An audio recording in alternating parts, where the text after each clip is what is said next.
आपको एक एग्जांपल देता हूँ। लेट्स सपोज ये फ्रैक्शन है और इस फ्रैक्शन को अगर हम एलसीएम लें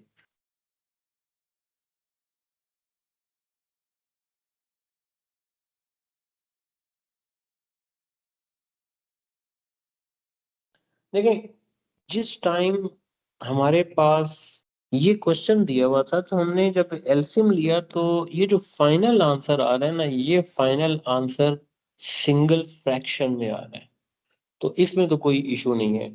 अगर कोई क्वेश्चन ऐसा आ जाए, मैं आपको एग्जांपल के तौर पे यहाँ पे लिख के देता हूँ कि अगर मैं कहूँ कि ये एक फ्रैक्शन है और मैं आपसे ये चाहता हूँ कि आप इसको कन्वर्ट कर दें पार्शियल फ्रैक्शन में, तो यहाँ पे प्रॉब्लम ये है कि अभी तक हमने जितना भी मैथ्स पढ़ा उसमें कोई ऐसा मेथड हमने नहीं पढ़ा कि हम ऐसे किसी भी सिंगल फ्रैक्शन को पार्शियल फ्रैक्शन में कन्वर्ट करें।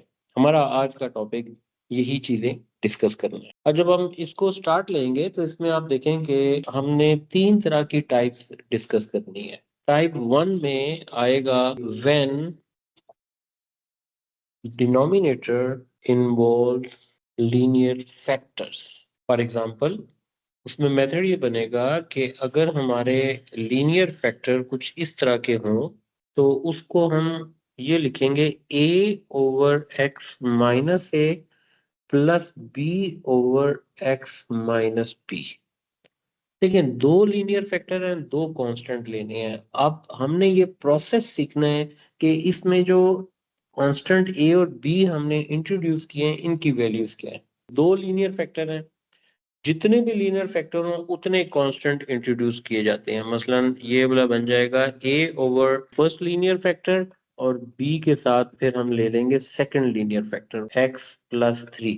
जब आप ये स्टेप लिखेंगे तो हमेशा आप कोशिश करेंगे, याद रखें कि आप इसको इक्वेशन नंबर 1 का नाम दे दें। अब ये जो डिनोमिनेटर है, अगर आप इसको क्रॉस मल्टीप्लाई कर दें तो लेफ्ट साइड पे बचेगा 6 माइनस 2 और राइट साइड पे जब आप मल्टीप्लाई करेंगे तो मैं अगर डायरेक्ट लिख लूं तो ये बनता है x प्लस 3 और b के साथ जब आप मल्टीप्लाई करेंगे तो ये x माइनस 2 है।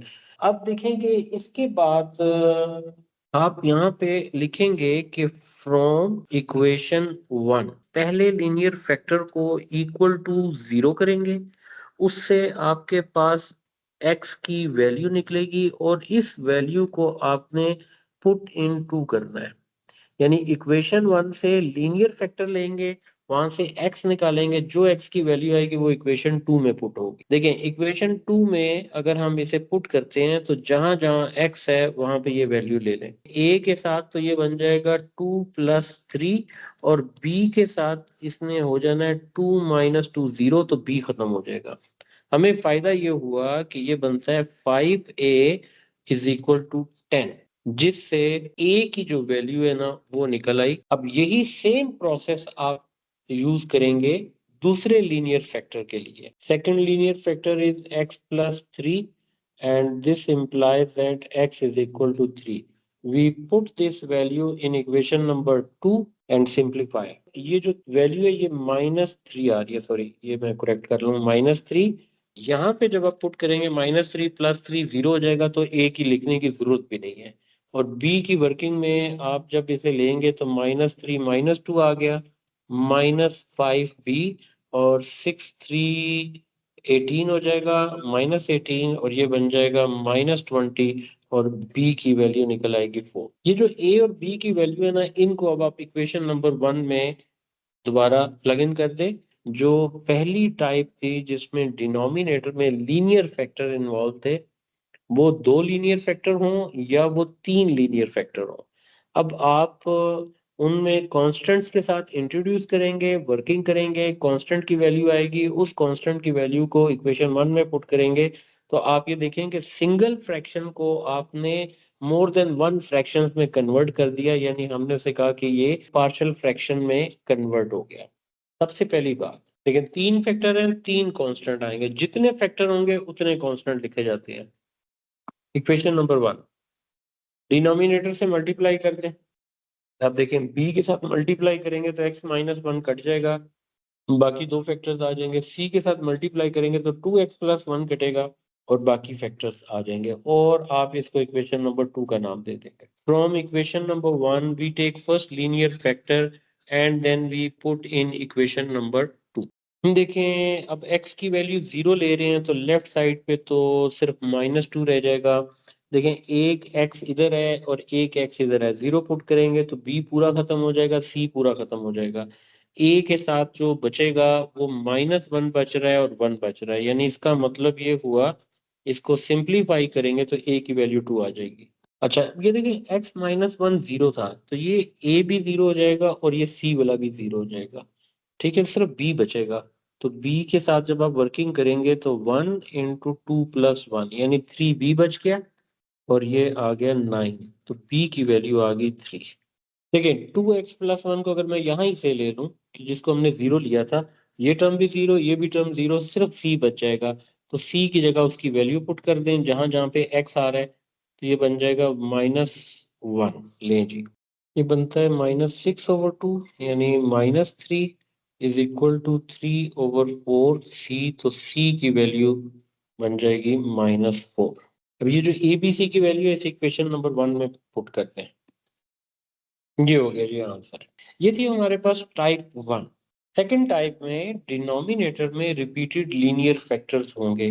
फॉर एग्जांपल अगर कोई भी फंक्शन हम यहाँ पे लेते हैं और मैं एक फैक्टर ले लेता हूँ x-a और दूसरे फैक्टर को मैं x-b² कर देता हूँ, तो ये एक रिपीटेड लीनियर फैक्टर का केस है। जहां सिंगल लीनियर आएगा वहां पे तो कोई इशू नहीं है, आप उसको कांस्टेंट लिखेंगे, सिंगल कांस्टेंट उसके साथ आ जाएगा।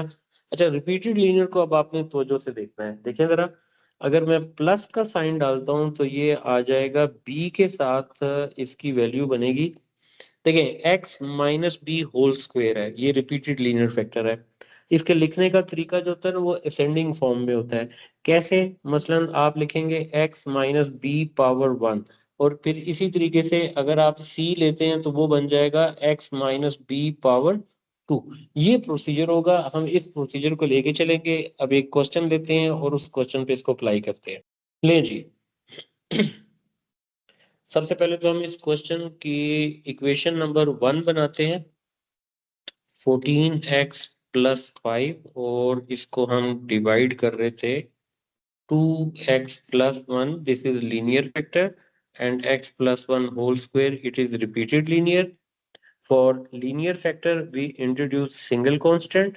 It is equal to a over 2x plus 1. And for repeated linear, we write in fractions in ascending power of the factor. देखें जैसे मैं b लिखूंगा तो अब इसकी ascending पावर देखें x प्लस 1 है ना, इसके ब्रैकेट डाल के अगर 1 डालूं तो आपके अंडरस्टैंडिंग के लिए है, वरना आपको डालने की जरूरत नहीं है ये। और इसी तरीके से जब आप C लिखेंगे तो C में ये चीज आएगी, वही फैक्टर आएगा और इसकी पावर इंक्रीज हो जाएगी।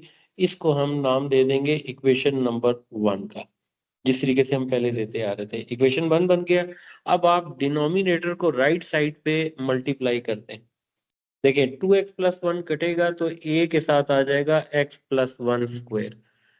देखिए b का ये बनेगा कि एक फैक्टर 2x प्लस 1 आएगा और ये x plus 1 whole square x plus 1 से कटेगा तो x प्लस 1 रह जाएगा। और इसी तरीके से जब हम c की बात करेंगे तो वहां पे ये लीनियर फैक्टर आ जाएगा, क्योंकि इसमें लीनियर फैक्टर यूज हो रहे हैं। जब भी लीनियर फैक्टर यूज हो रहे हो तो आप इस इक्वेशन को हमेशा इक्वेशन 2 का नाम दें। अच्छा रिपीटेड लीनियर में एक आपने एफर्ट और करनी है कि आप इक्वेशन 3 बनाएंगे। इक्वेशन 3 इधर से ही डेवलप होती है, यानी आपके पास जो ब्रैकेट्स हैं इन सारों को एक्सपेंड कर दें, इन्हें ओपन करके सिंप्लीफाई कर दें और फिर उससे जो इक्वेशन बनेगी हम उसे इक्वेशन 3 कह देंगे।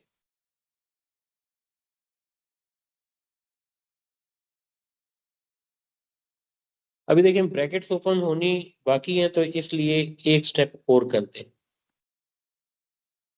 पहले तो हम ये करते हैं कि जो लीनियर फैक्टर हैं उनको हम सिंप्लीफाई कर लेते हैं फ्रॉम इक्वेशन 1। तो इक्वेशन नंबर 1 का जो पहला फैक्टर था इट इज 2x प्लस 1, क्योंकि हमें x की वैल्यू इसकी जरूरत होगी तो x की वैल्यू हमने फाइंड किया और इसको हमने कहा जी कि इसको आपने पुट इन 2 करना है।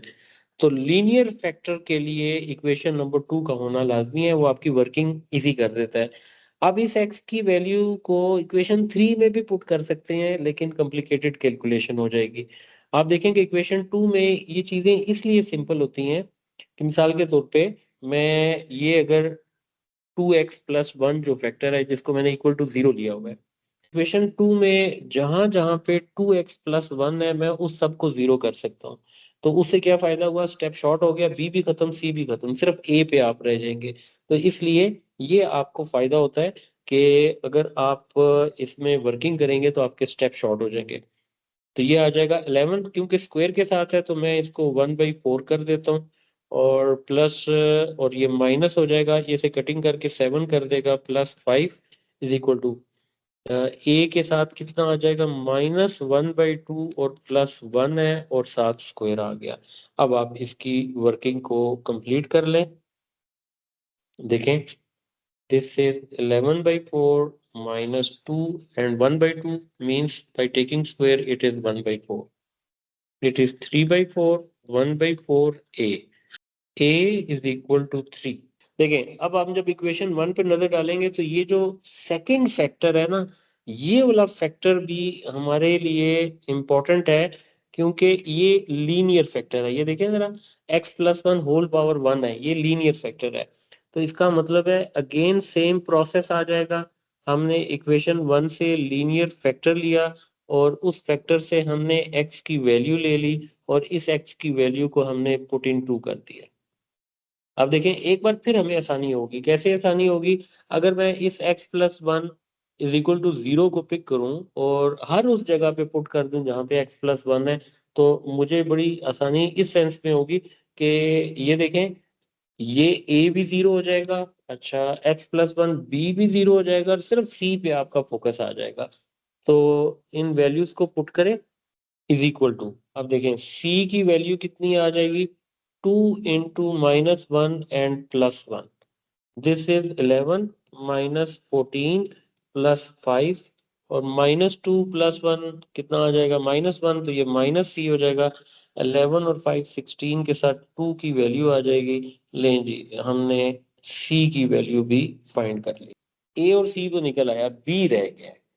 अब देखें कि अगर मैं ये तीसरा फैक्टर कंसिडर करूं, just for your understanding, then I'll write it x+1 whole square is equal to 0. By taking the root on both sides, I'll get this value and then x is equal to -1। अब ये देखो, ये -1 वही है जो हमने यहाँ पे निकाला था। इसका मतलब है कि दोबारा वही कांस्टेंट आ जाएगा, तो आपने इस मेथड पे नहीं जाना। अब उसके लिए आप इक्वेशन नंबर 3 पे फोकस करेंगे।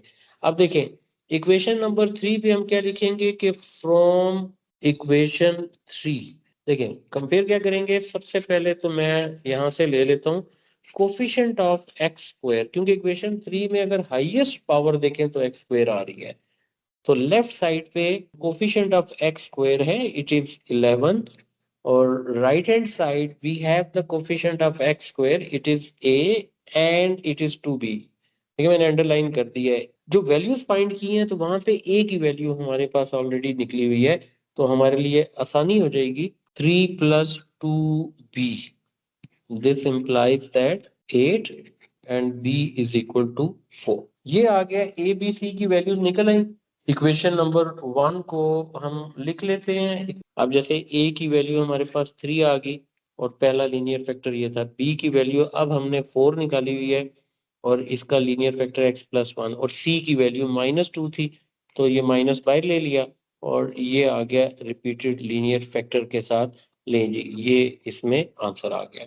This is type 3। अब इसमें होगा ये कि अगर मैं इसकी टाइप आपके सामने लिख दूं, तो हमारे सिलेबस के मुताबिक एक होगा लीनियर फैक्टर जैसे x+a, और दूसरा जो है वो हो सकता है x² + b। इररिड्यूसिबल का मतलब है कि आप उसके फैक्टर नहीं बना सके। अच्छा, लीनियर फैक्टर का तो तरीका अभी भी वही है कि आप सिंगल कांस्टेंट लेंगे और single constant is x+a। Quadratic factor में ये बनेगा, देखें, ये b लिया आपने, x लिया और c। देखिए, आप क्वाड्रेटिक फैक्टर के हिसाब से न्यूमरेटर को चेक करें।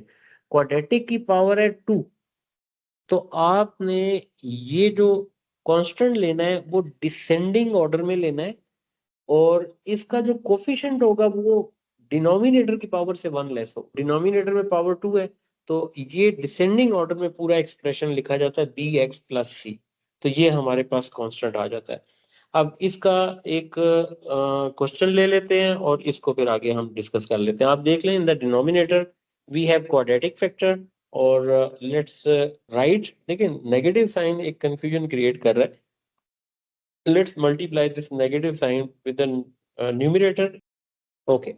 For linear factor, we write, and for quadratic factor, we need to write the expression in descending form with bx plus c. देखिए अब इसमें x की पावर 1 है, और again the same thing, we call it as equation number 1, and when we multiply the denominator, देखें ये आ जाएगा B x plus सी के साथ लीनियर फैक्टर आ गया।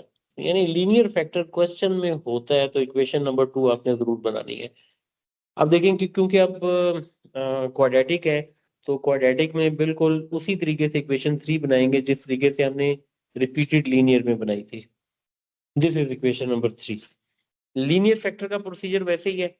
From equation number 1, it is 3x minus 5 equal to 0, and x is equal to 5 by 3, and we put in equation number 2.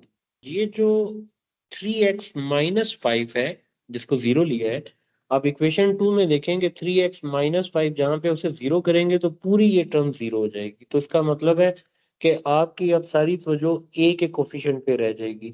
तो 2 के साथ लिखा हमने 5/3। अच्छा, ये प्लस के साथ है, ये स्क्वायर आ जाएगा और ये +5 हो जाएगा।